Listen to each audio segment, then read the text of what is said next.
Maayong utusubog sa mga nagsunod niya mong pagsibya, Lunas karon Pebrero 2 tuig 2015. Kini si Maris Puyo ug kini ang Sunstar Pilipinas.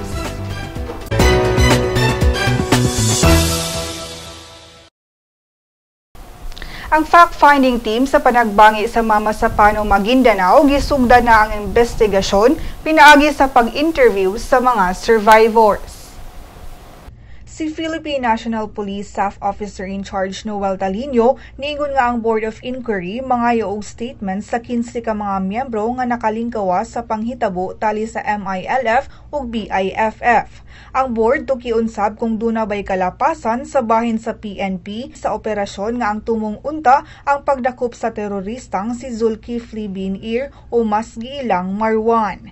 Gikatahong lakip si Marwan sa mga nangamatay apan iagi pa kini og DNA test sa mga otoridad sa Estados Unidos kinsa mipatong og $5 million reward. Si President Benigno Aquino III daan ang gitataw na ang kakuwang og koordinasyon sa PNP ug MILF ang usa sa mga hinungdan sa madugong misencounter. Si PNP spokesperson Generoso Kervo Jr. niingon nga si Interior Secretary Manuel Rojas wala mihatag og timeline sa Board of Inquiry apan gipaninguhaan nga mogawas dayon ang resulta sa investigasyon. Sunog sa Cagayan de Oro City Hall of Justice, posibleng gituyo. Si Daryl Anunciado sa report. Migawas ang mga taho nga gituyo og sunog ang Hall of Justice sa siyudad sa Cagayan de Oro niadtong Biyernes, diin miabot ngadto sa 28 milyones ang gimanaba ng danyos. Si Senator Aquilino Pimentel III nanawagan sa kapulisan nga tan-awon ang kasong arson nga posibleng rason. Gumikan sa nagkadaiyang kontrobersyal nga kaso nga gihuptan sa maong korte. Lakip sa mga kaso mao ang summary killing sa magsuong Harold ug Roland Hamaka, diin adunay nalambigit nga mga police officials. Ang pagpamomba sa siyudad niadtong 2013, ang kaso ni Iligan Representative Vicente Belmonte ug ban pangkabahin sa drugas. Matod ni Cagayan de Oro City Police Office Deputy Director Danildo Tumanda, dunay mga na-recover nga mga armas ug hinagiban sama sa kutsilyo ug sundang sa fire scene. Apan si Senior Superintendent Faro Antonio Olagera niingon nga padayon pa ang investigasyon kauban sa ubang mga ahensya. Sugod karong adlaw ang Regional Trial Court, Municipal Trial Court in Cities ug Prosecutor's Office temporaryong mapahimutang sa opisina sa City Tourism. Samtang gilusad na ang Special Investigation Team alang sa hugot nga investigasyon. Kini si Daryl Anunciado alang sa Sunstar Pilipinas. Mga airport sa mga isla sa Bantayan ug Camotes gikatakdang mahimong operational alang sa publiko. Kinihuman ang Civil Aviation Authority of the Philippines niuyon nga makigtambayayong sa Mactan Cebu International Airport Authority alang sa paglambo sa pasilidad sa mga tugpahanan sa lungsod sa Santa Fe sa Bantayan ug sa San Francisco sa Camotes Island. Si MCIAA General Manager Nigel Villarete nibutyag nga niadtong miaging semana mianhi sa Subo ang technical team sa CAAP ug gitan-aw nila ang posibilidad sa pagtukod og aerodrome sa amihan. Matod ni Villarete nga gitan-aw usab nila ang posibilidad sa pagbalhin sa general aviation sa maong mga lugar. Dugang niya nga base sa traffic forecast alang sa mosunod nga dekada nagpakita nga magkadaghan ang mga flights sa Mactan. Hinumduman ang mga airports gitukod ni atong administrasyon ni kanhi Governor ug karong Congresswoman Gwendolyn Garcia. Mga istorya nga nagtuyok sa milagro ug kabahin sa mga batang adunay cancer ang mga midaog sa sinulog film and documentary categories ning tuiga. Gipahigayon ang awarding ceremony sa SM City Cebu niadtong Sabado sa gabi. Sa video documentary category, first place ang Dare to Live ni Rolando Pascua. Gipakita niini ang kahimtang sa mga batang adunay sakit nga cancer. Nakuha sab sa production ang Best Direction, Best Sound Engineering, Best Editing, Best Cinematography, Best Packaging ug Best Poster. Samtang second place ang sangpit ni Patricia Joy Martinez ug Nico Dajao. ug third place ang Dios Dios nga gama nila ni Sunstar Cebu columnist Januar Yap ug chief photographer Alex Badayos ug reporter Kevin Lagunda. Samtang sa short film category, first place ang Operation Prutas ni Ara Chaudhary kansang storya nagtuyog sa usa ka magtiayon nga gustong kawaton ang imahe ni Santo Niño gikan sa Basilica. Ni hakot sabog awards ug milanding sa second place ang Kabot ni Sunstar Cebu reporter Da Vinci Maru. Nakuha niini ang Best Screenplay, Best Cinematography, Best Production Design ug Best Sound Engineering. Ug ania ang ubang mga midaog.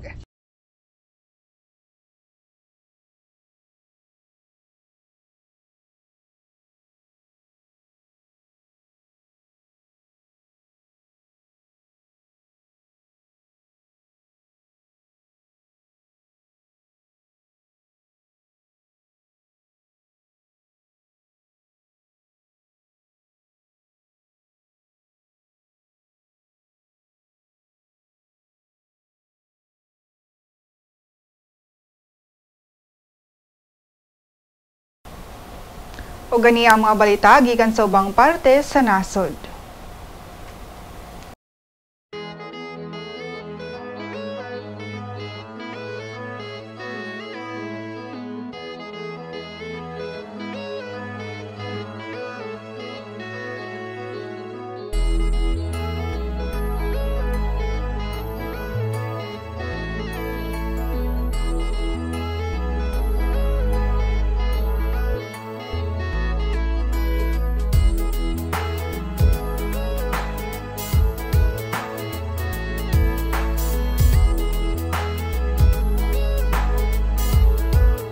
Had your daily dose of Sunstar news? Good news! Sunstar's e-paper has a 7-day trial version. You can now check on the recent headlines on your desktops, tablets, or smartphones. From the hottest news to the latest updates on any publication. You may register with the following steps. First, go to the website www.sunstar.com.ph. Click the e-paper button on the upper right corner of the page. Click the subscribe button of the new user icon. Fill in the required field of information for registration. Once you're done, don't forget to mark the I have read and agreed to the terms of use and the privacy policy. Click Next. Step 2 will let you choose your type of subscription. Since you're subscribing for the free version, click on the Sunstar Cebu free trial. Click Next. The end of the registration will lead you to the page of today's headlines. Enjoy your 7-day free trial subscription. For more information, visit www.sunstar.com.ph. Mga kabisdak! Ani-ana ang atong magazine! Bisdak! Kabisdak ato ani gikan sa bagatan hangtod norte. Isan asa mapadpad Bisayang dako makalupad. Mahigugmaon, matinahuron, matinabangon, mapasigar buhot. Bisayang dako ehemplo sa maayong lumulupyo. Ani-ana bay? Ato ni bay? Original ni bay? Bisdak Magazine ni bay. Ang Bisdak Magazine mapalit sa Newsboys ug sa inyong suking tindahan.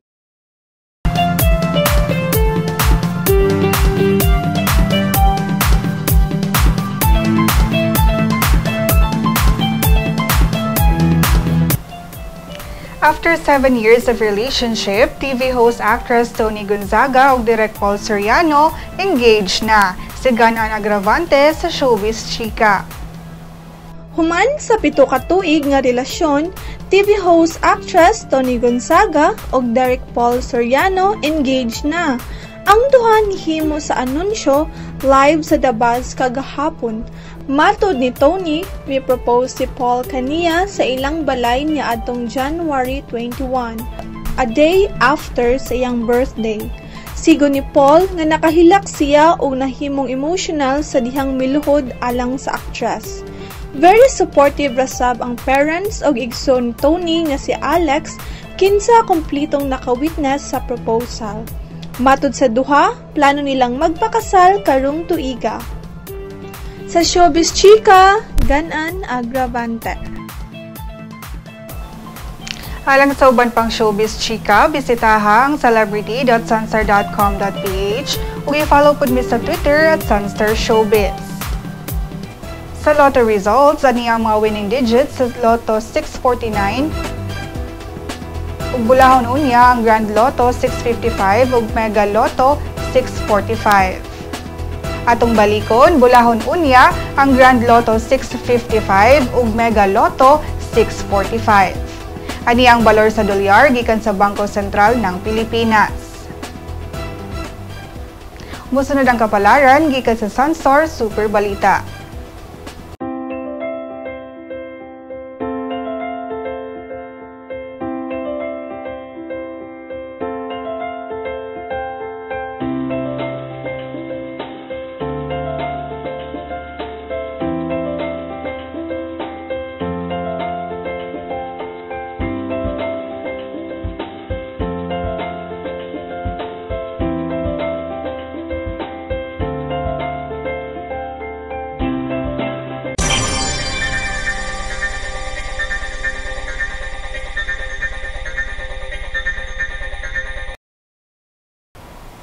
O dinhi natapos ang atong mga balita karong adlaw. Alang sa dugang pang updates, bisitaha ang www.sunstar.com.ph.